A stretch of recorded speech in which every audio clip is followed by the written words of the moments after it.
Hey y'all, it's Anna V, and you, my friend, are listening to the All American Wing Shooting Podcast. I am a hunter, conservationist, mom of 2 girls I have raised in the outdoors, and a proud owner of a truck full of dogs. My passion is guiding you to confidence, sharing in tradition, and celebrating the true meaning of success in the field. Here we go. Welcome to another episode of All American Wing Shooting Podcast. Today we have one of my SCI buddies, Richard Kennedy. Welcome to our podcast. We've been talking about it for forever. It's great to finally be here. I think we've, tried this for over a year now to get together? Yeah. It's crazy because we're together and we're like, no, we're having too much fun in the present. We can't push pause. Yeah. You can't slow down. No. Okay, so there's a really big deal why I've wanted you to be on here because you actually practice what I preach. Uh-oh. You better explain that for me here. So Richard is director at large with SCI. He's also the chapter president of Acadiana. What was that? Acadiana, Louisiana.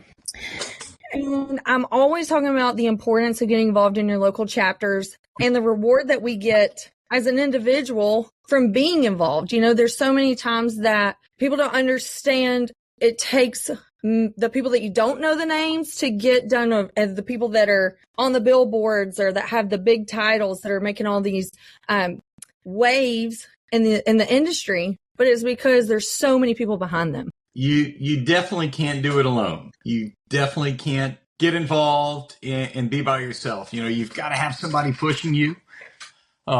We started our chapter actually, Anna, back in 2015, and the whole thing came about because at convention that year, we had a bunch of Louisiana people together. A few of them happened to be in the elevator with the then president, who's from here, Paul Babez, who's from South Louisiana. And he said, why don't you have a chapter? He's here with me now.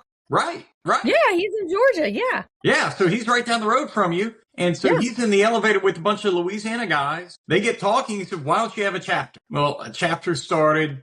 I got involved. I've heard about SCI for years from a great buddy of mine, Mark Kessler. Mark, originally a Georgia boy. But we were in college together and he was inviting me. And I knew nothing about it except for he would go to Reno or Las Vegas every year during the college school year. And I was like, man, I think I'd rather stay in Dallas and hang out with everybody here in town and not spend money on a plane ticket. And lo and behold, I get pulled in. I go to convention, had the best time of my life, met, the rock stars of the hunting world who are regular people. We're having breakfast or lunch or sharing drinks at dinner, whatever together. And we start a chapter back here and it's just taken off. We've had so much fun, and through the process, you're like me. You get involved in something and you don't go halfway in, you go all the way in.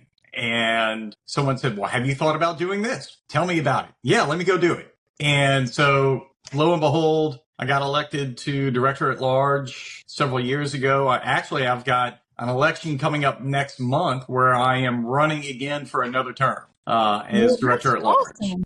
So it's fun, but more of it is you've got this internal desire to do what needs to be done. And that is to help spread the message of the benefits of conservation through hunting, to introduce more people into hunting. And I think you're doing a really great job on your end with all that you're doing. And I'm sitting back and I'm thinking, you know what? If I'm not going to do it, who's going to go do it? And I have a little bit of time available, and here we are today. Well, I think you actually carved out the time. Well, you're an attorney by day, and you have a family and busy kids, and you like to travel, But this is the thing that I wanted us to talk about, because we connected because we're both wing shooters and we love the bird dogs. And that's not really talked about or assumed that SCI represents if you don't kind of break into this bubble.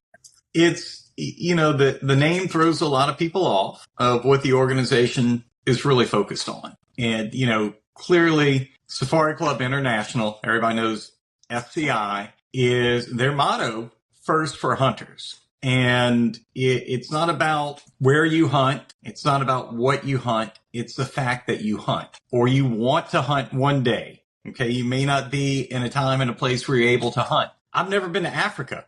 I'm getting pictures from a buddy of mine, Tyler, who's there right now. And I'm living vicariously, and I'm thinking to myself, all right, one day I'm going to make it. One day I'm going to carve out that time. I have a trip on paper. We just got to set dates where we could go to South Africa for 3 trips, and it's all mapped out to get all the species on the world record book in 3 trips. Really? Yeah. I did that with one of the outfitters that's at convention. No kidding. Yeah, Tim Van Heerden, he's been on the podcast. He was on an earlier episode. Right.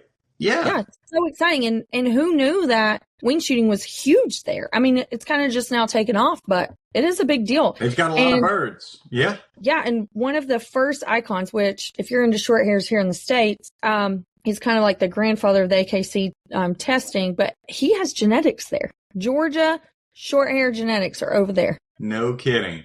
Birds, yeah, it's really cool. Kidding. So it makes the world feel really small. You know, that's the neat thing about SCI. So it's not all Africa. I know we were just talking about Africa. It's not all Africa. It is about everywhere. And you know, a lot of what you hear about when you talk about people who hunt is those who hunt locally, and each area has its own unique clique within it. So I'm a huge, wing shooter, as you know. And I love the woodcock hunt. Chaser. Yeah. What's that? You're the woodcock chaser. I love chasing woodcock, and it's really for me about the dog work. I've heard your shows. I listen to all these, other bird dog hunters, and it's about the dog. Everything else is always starts extra. with the dog. Yeah, and there's so many women. Like I just talked about this with the California Waterfowl Association. I podcasted with them yesterday on their show. And that was one question they asked me, like, did you start hunting before the dog or after the dog? And I was like, before the dog. Mercy threw me in this because I got this wild short hair. I was like, she needs a job. But I meet so many women that are motivated because of the dog. And they're like, I'm missing out on its purpose because I'm holding myself back. Causes them to step out of their comfort zone, Yeah, it's, the neat thing is, and kind of getting back to every area with the click, is you'll find out you have overlapping interests within each group, right? So we've had, you're very familiar with duck hunting in South Louisiana. There is a huge generational community of duck hunters down here. And of course, if you're a duck hunter, what kind of dog do you have? Well, everybody has a lab. And I got into a group of hunters actually through a Delta waterfowl bank when I met this one guy, and he's got a versatile hunting dog. And he said, no. Which would be? What is a versatile hunting dog? So for him, it's like the SUV of dogs, right? It's a dog that can kind of do everything. So what's that breed? Are you going to out it, or are you just going to keep me guessing? Well, so he's got a wired-haired Griffon that he duck hunts with. Okay, so what are you going to say when I say that my lab is a versatile hunting dog? I wouldn't disagree. I think it's all in how you train them, right? Well, I've gotten multiple limits of grouse in the Northwoods with a lab. And I come from the short hair snob. Like, that was humble beginnings of me. I thought the versatile dog was those little compact rockets. Right. But then I even proved myself wrong. It could be any kind of dog, really. So he uses this dog He's picking on you. to duck hunt and woodcock, and he travels to the Midwest and they do pheasant and sharptail and all this great stuff. And so the communities overlap. And the great thing within SCI is you've got your people who, they travel to Africa, they travel to Alaska, they go to South America, they go to New Zealand. One of our chapter members was sending me pictures of a tar that he shot down there and a red stag. He's having the time of his life. And he's just a guy from South Louisiana, and said, you know what, there's more to hunting than just right here. And I think one of the things that we all have as hunters in our mind is one day, right? One day we'll do that. The one day concept that one day I want to go up to the Dakotas and duck hunt up there before they come down to South Louisiana. One day I want to go to Canada. One day I want to go to Mexico. One day I want to go here and there. It's the one day concept. But what happens if that one day never comes? Well, they talk about that you are the average sum of the 5 people that you hang out with the most, right? Right. And what I found is my SCI crowd, they don't sit still very long. Like, they're all doers. They're doers in life and they're doers in the field. So that one day theory, it doesn't really last around here. Everybody's like, well, we're planning this trip. And they're like, well, how many extra spots you got? Right. Now, depending on where you are in life, in that circle of friends, right? Yeah. That circle can develop over time and people get swapped in and out. But you and I are sitting here one day talking about Africa. The one day to Africa. It's okay. You're fine. So the one day to Africa, I planned this trip. Right. So now it's on the radar, right? Now we got to do you're it. Thinking, all right, I can see it. It's on my calendar. I know when I'm going to go. The great thing that SCI does is it's protecting that one day. It is making sure that you as a hunter have the right to continue to hunt. And it's an uphill battle. So, it's ever changing. I pulled up this list that some people in SCI actually sent me because I said, okay, it's easy to pull up social media or the website and see what you're doing on a big game. Like we always have a bear project, right? We've always got a project going on in Africa. We always have these things, but Ben and his crew are always working in DC and there's no way to really advertise every single thing that they do.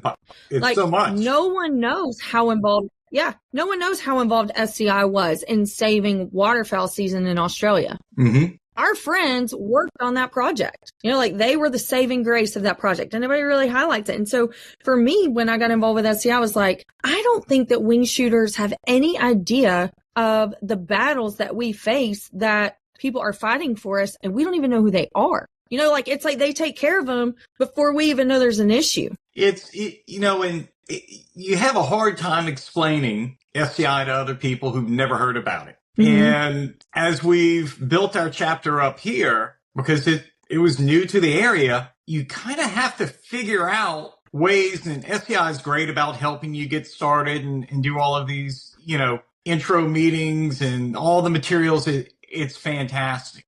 But each area of the country, each area of a state is very unique. And you've got to be able to almost look somebody in the eye and say, okay, all the other groups that we have, your Delta, your Ducks Unlimited, your QDMA, Pheasants and Quail Forever. What is their focus?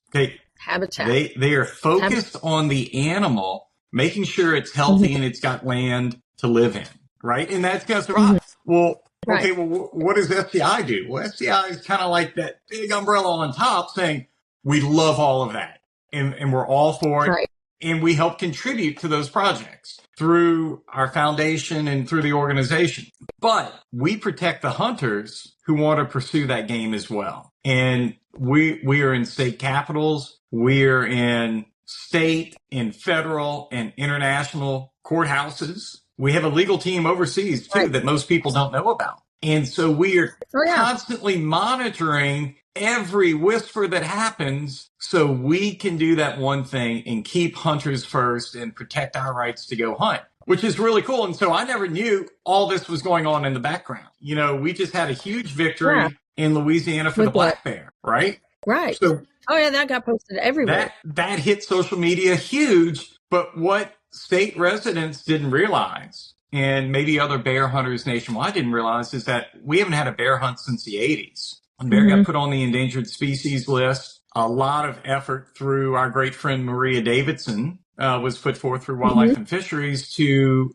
get the bear population documented, to make sure that we have a good count on them, that we have a healthy population, that they're growing and doing fantastic. And so we've got all the science behind us, and that gets presented, and eventually we're trying to get the black bears delisted, and lawsuits get filed over it. Who was there? Safari Club. Safari Club intervened in a lawsuit that was filed in Washington, D.C. over Louisiana black bear. Half a country away, this lawsuit gets filed. Nobody in Louisiana was really aware of it in the hunting community. And that's crazy. There's so much that happens that the average person is unaware of in any aspect of life. I've got a little list here that really affects wing shooters like us. So it's still probably mind-blowing for people to realize that states didn't have Sunday hunting, right? Like Pennsylvania was a big issue for Sunday hunting.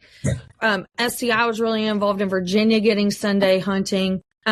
They're always hammering down on public land, protecting the public land hunting. But you and I are from the South, and we're just raised like talk about private land hunting and like keeping private landowners still owners of their property, right? Because everybody takes so much pride in the conservation of their own property. Right.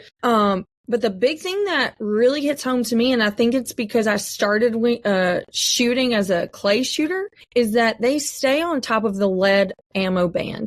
And I have so many friends in the UK that like they can't shoot lead ammo anymore. And I can't imagine what would happen with all of our youth shooters and how much effort we've put into the SCTP, all these college teams that are popping up. If all of a sudden we can't use lead ammo. And look at the cost of an equivalent material. It's a multiple of the cost of lead. Like, yeah. I mean, there's so many people that would literally not be able to continue shooting. Yeah. And even, the jump to steel, and I'm not a ballistics master by any means. I stick with federal premium for upland shooting and I love it. Yeah. And I tell you what, it works. I'm dropping birds. When I miss them, I should be missing them.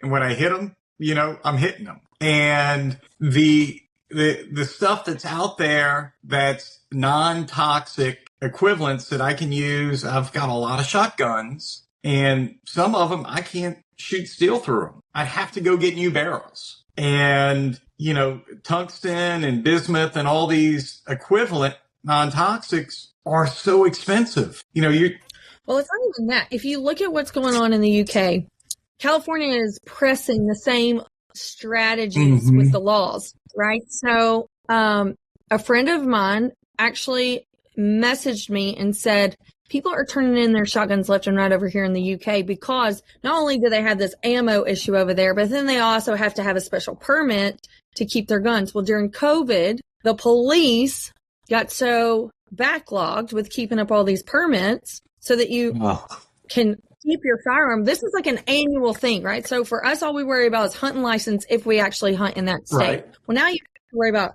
I got to have a permit just to keep the gun that I purchased 20 years ago. So if the police department, I don't know if it's actually the police department, this way it was communicated to me. If they aren't on schedule and your permit lapses, you have to turn your gun in. You get it back? I mean, it depends on when you get your permit, right? But this ongoing log of, so it's a strategy, right? To take firearms away from gun owners. And guess who is talking about implementing this exact structure in their state? California. Got to be California. It's got to be California. And they have some fantastic hunting out there too. Yeah, that's what I'm talking about. Like, I've pheasant hunted there. I've waterfowl hunted there multiple years. I mean, it is a phenomenal place for wing shooters to be. Yeah. And it's terrifying that the wing shooters don't understand what's going on until it's too late. So here, this kind of leads into the other thing, because I do work with some of the California waterfowl people that are in the state that get on the political side. So the other thing that's really cool about SCI that nobody else has is the super PAC. So they actually, if you follow them and it comes election season, which is what we're in, then they will tell you the breakdown of people's stances, right? So they go and invest in politicians and promote politicians that are out there fighting for us, protecting us. So it takes all the guessing game out of where we need to be. So if you live where, and I've always talked about this. This was why I got introduced to SCI. Trevor Santos introduced me to SCI because of this speech that I started almost 10 years ago. If we lose our Second Amendment, we lose America. It's not even about hunting, right? It's about our gun rights. If we lose that, then we become like everyone else. And so SCI is out there saying, hey, like hunters carry, Second Amendment is super important to us, no matter if it's a pistol for protection or something else, rifle or shotgun. So SCI is out there doing the homework, building the relationships, everywhere for us. I mean, not just in DC, but worldwide. It's amazing, even as involved as I am in SCI. I sit on a number of committees within the organization. I don't know if it's possible to know everything that they're doing. Oh, there's no way. So much, right? I have a list of highlights, and I wish I could deep dive into this, but by the time that I figured it out, it would already be twice as long. Like they would have already have conquered so much more, you know? Unless you're in the office, I don't even keep up. But regardless to say, if you are a hunter, if you love the American wing shooting lifestyle, you just got to jump on board with us. And that's why I wanted to have you on today, is because we've talked about this so much, you know, I mean, you're the perfect example of someone that's a powerhouse within the organization that doesn't have a full-time job and a full-time position with the organization. And, you know, you're just a leader for all of us out here that love our lifestyle and want to make a difference. I appreciate that.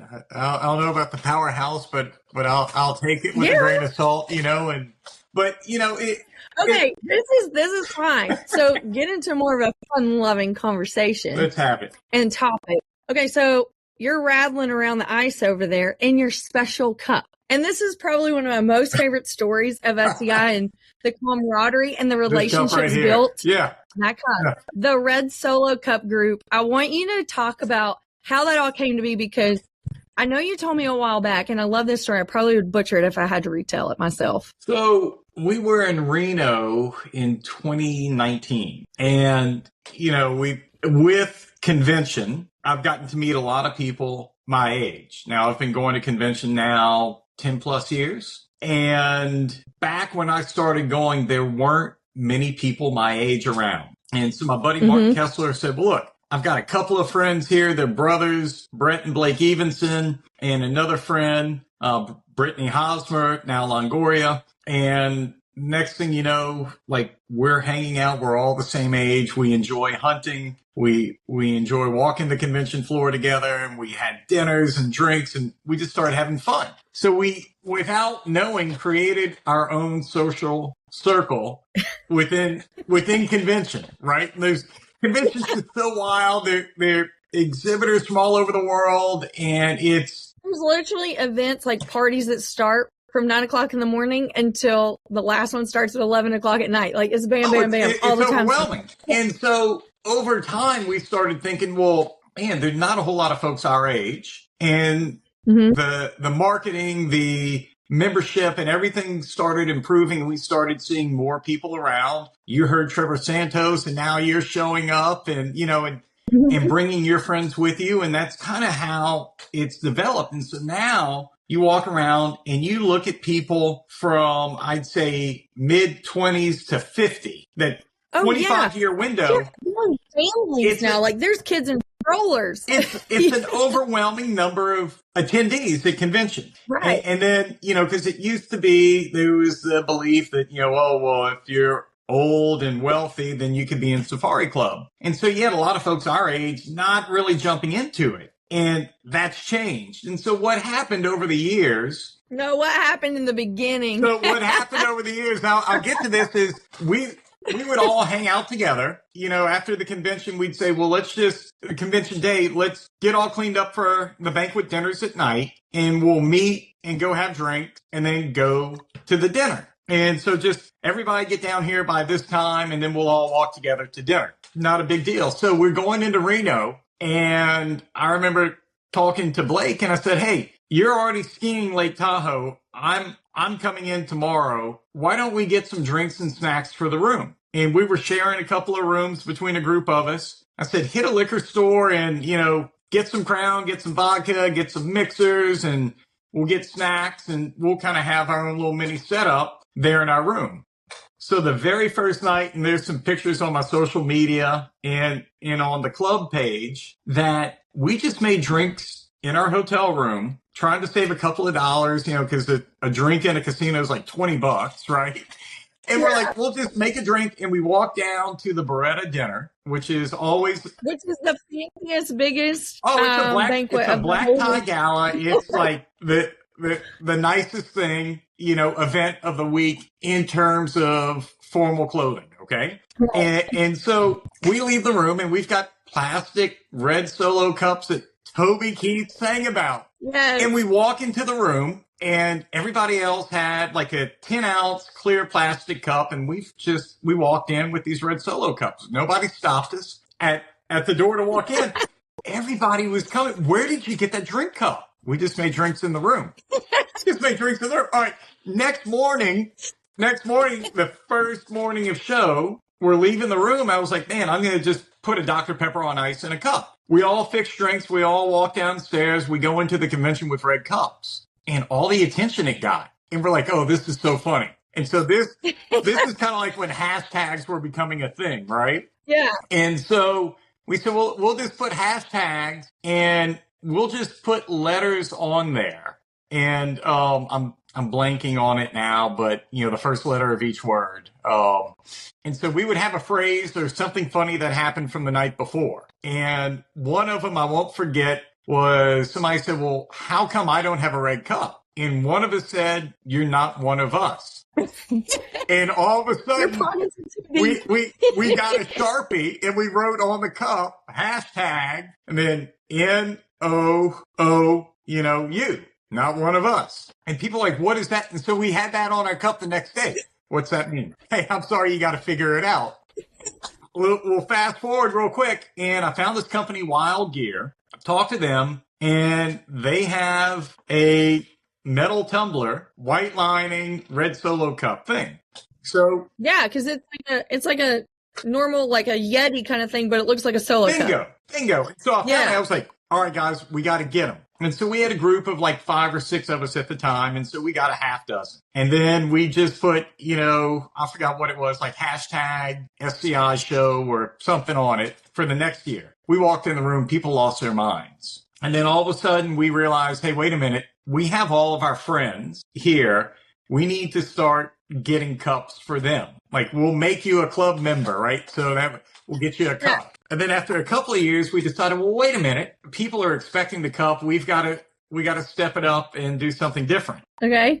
So after hours, over several months of searching online, I found a corduroy camouflage jacket. Okay. You're familiar with the jacket. So I sent an email out with a link to our group saying, here's the jacket. Get one. They were on sale for $99. No way. From this awesome company who I'm currently working on a project with, Taylor Bird, who is a men's clothing company. And so stay tuned for next year. Convention next year. Okay, I'm excited. Just watch. So we all ordered the jacket. So we had that for a year. Then Blake's like, wait a minute, I'm going to have a logo made up. So he had a friend who was a graphic designer. We get a logo it's a goofy group of friends. So No, it's amazing. Like, y'all are wonderful. So we create, every party. We create a logo and we've got like a little social club. So yeah. SCI makes a move away from Nevada, which it had never done. And we moved to Nashville in 2023 for year number 1 away from Nevada. And we realized, wait a minute, that hotel bar that we would all meet up in before we go to dinner does not exist. We don't have a host hotel. We're in 12 different hotels. Right. How are we going to meet up with our friends? And that a fun part for those of you not familiar with the SCI convention, a fun part of the entire experience is normally at the end of the day, whether it's before or after a dinner, the host hotel bar was packed. And you'd run into the Jim Shockeys of the world, and you'd run into your best friend.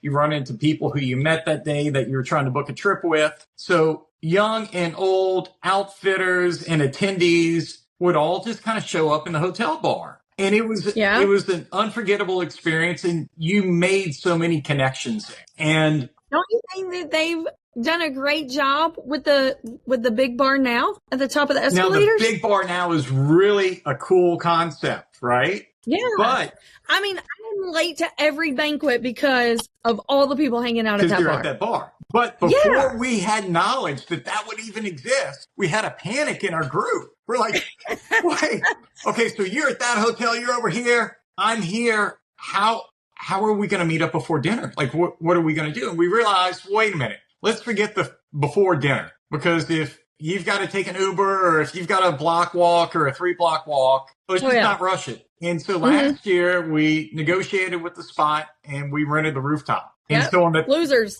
What's that? Wasn't it a Losers? Yep, it's Losers. So we had the rooftop. Yeah. And we were sweating it out. We're like, God, is anybody going to show up? We had a guest list of maybe, on paper, the list I had 203 names on it. How many people actually showed up? I mean, do you even have a number?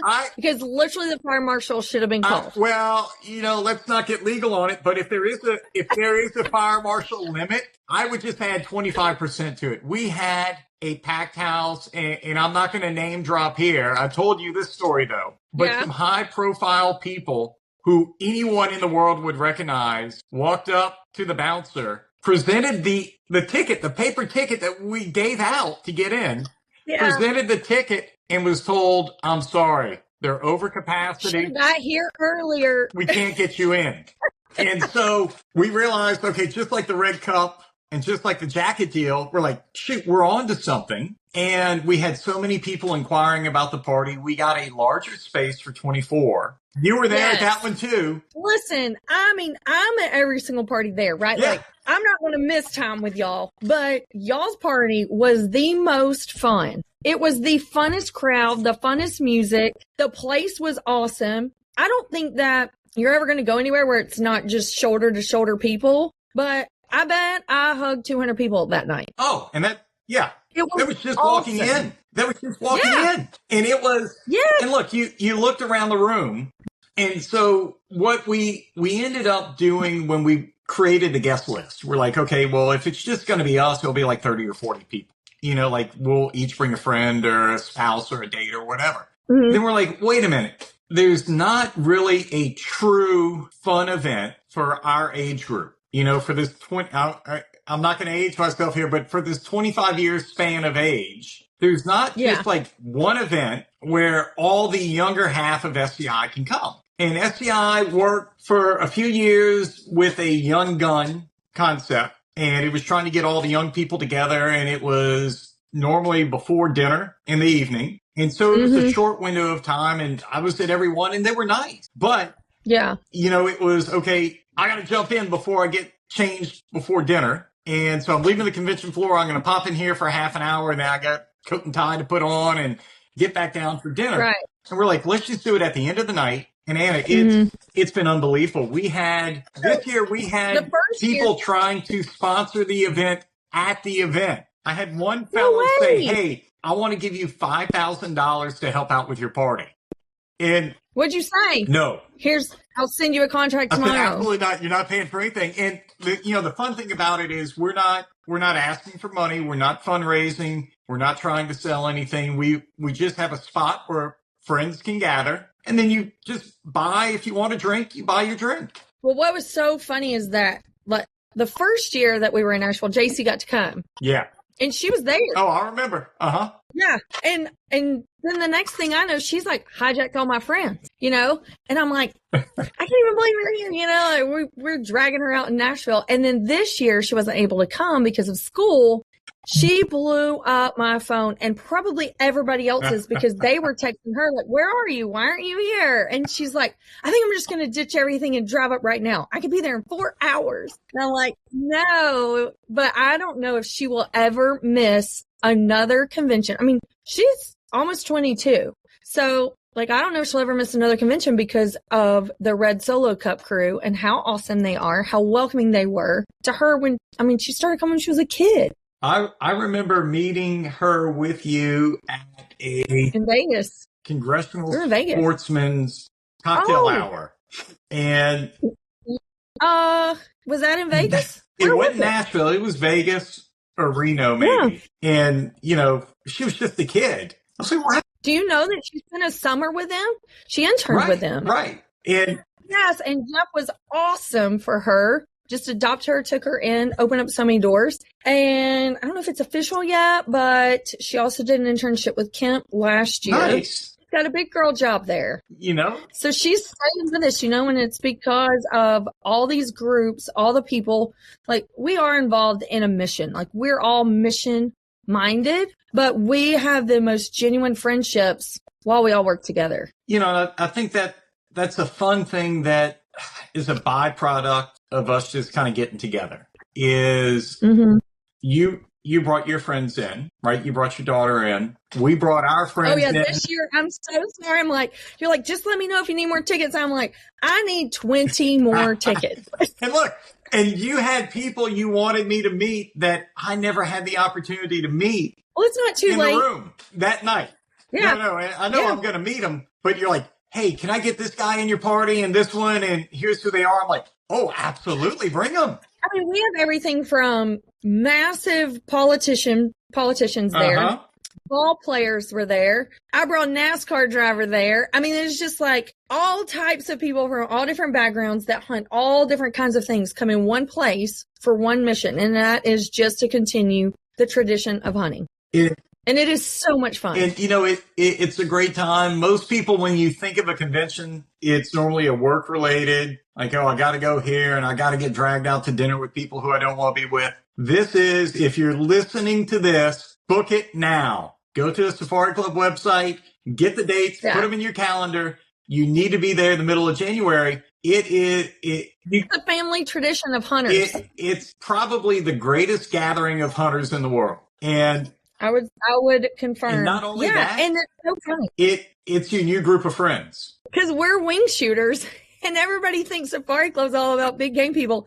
You and I would never miss a convention. Oh, no. Come hell or high water, we're getting to Nashville. It's happening. And the funny thing, I didn't start deer hunting until, 8 years ago was my first deer hunt. I quit when I got my dog. And Anna, it was right down the street from you. I was in South Georgia, just north of Savannah on my very first deer hunt. And really? Why would you, all the places you could go, you come to Georgia. My best friend's family has land out there, and it's an annual thing that we do. But, because of that, because of convention, I discovered outfitters who I now hunt with in Idaho. So my daughter, 2 years ago, went up with me and my dad. And so we had three generations in the field, and I had our friend, the marketing director there, come shoot video and photos of us. And so we made a photo album, and I gave a photo album to my daughter and to my dad, and I kept one of our journey there. And Jill has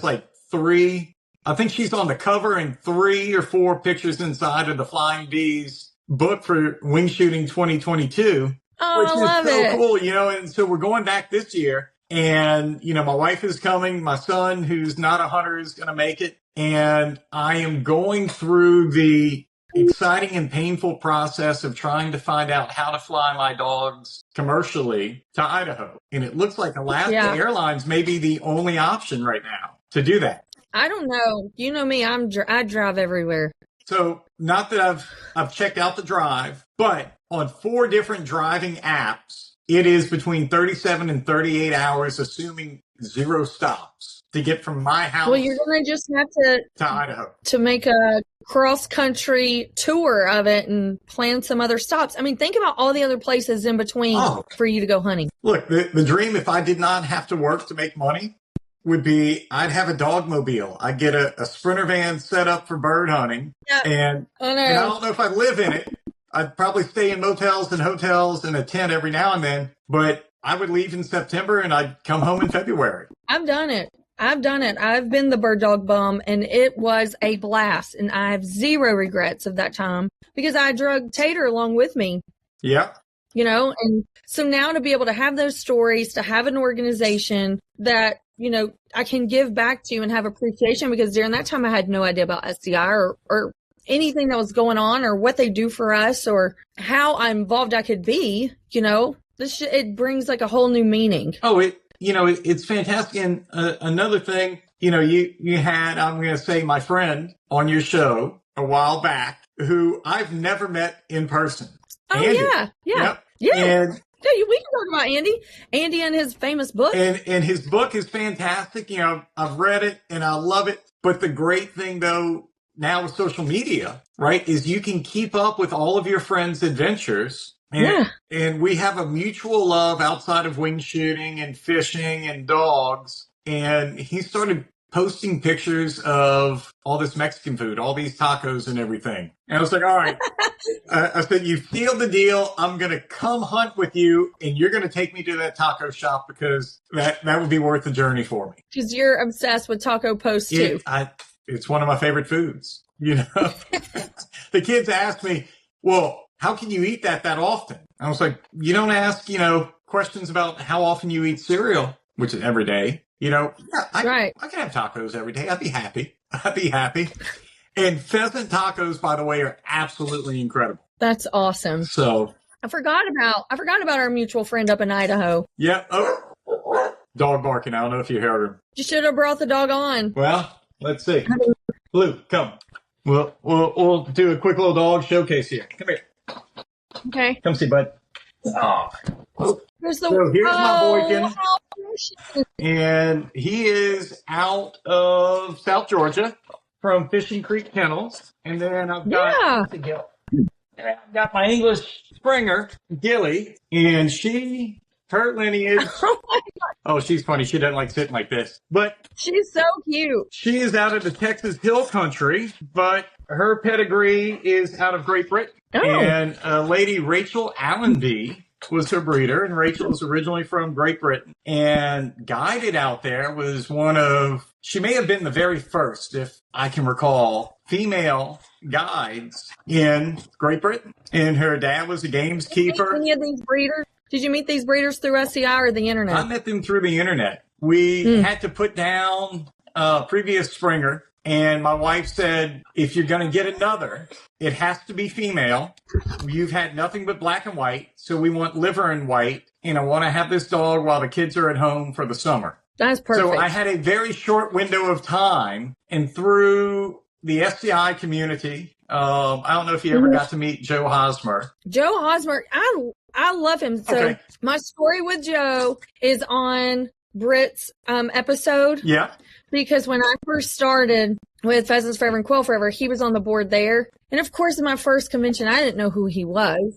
But he always made me feel so special and like I belonged. And then to find out what a pillar of our community he is. Unbelievable. It's the most special relationship. And the only regret I have is not being able to have had more time with him. Absolutely. And, I think everybody who's met him feels that way. When I reached out to Joe, I was like, Joe, through your connections, I need help. And the internet, and ended up somebody who didn't have dogs said this lady had dogs, got her on the phone. She had sold all the puppies, and then a buyer fell through for a female, liver and white. I was like, oh, bingo. So just, the hunting community is fantastic. The joy of the internet is now we can all be connected.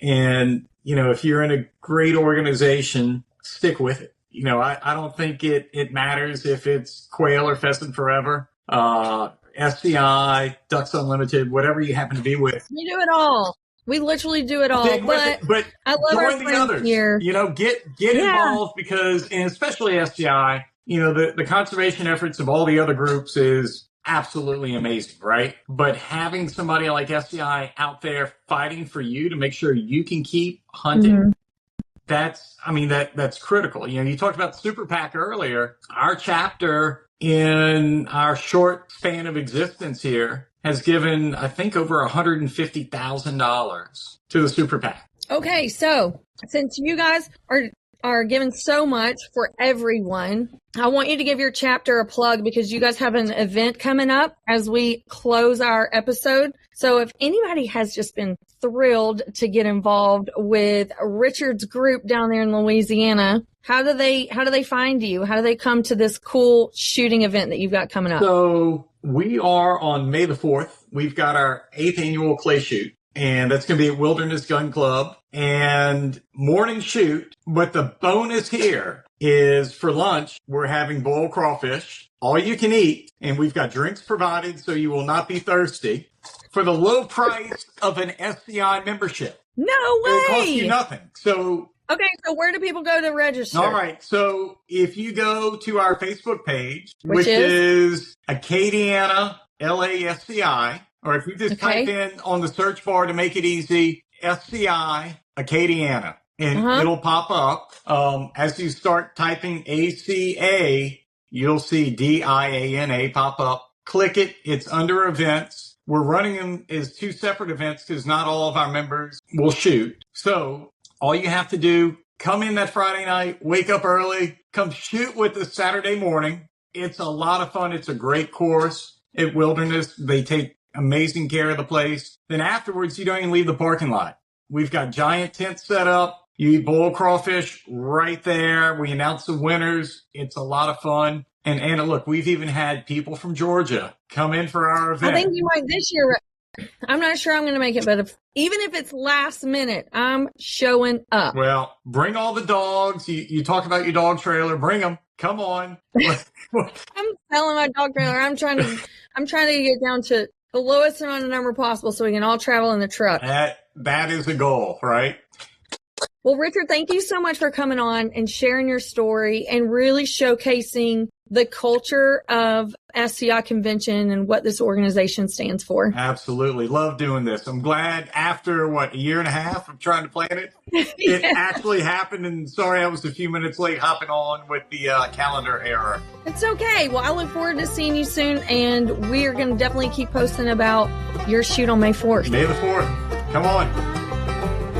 The dawn is finally breaking as I leave this sleepy town.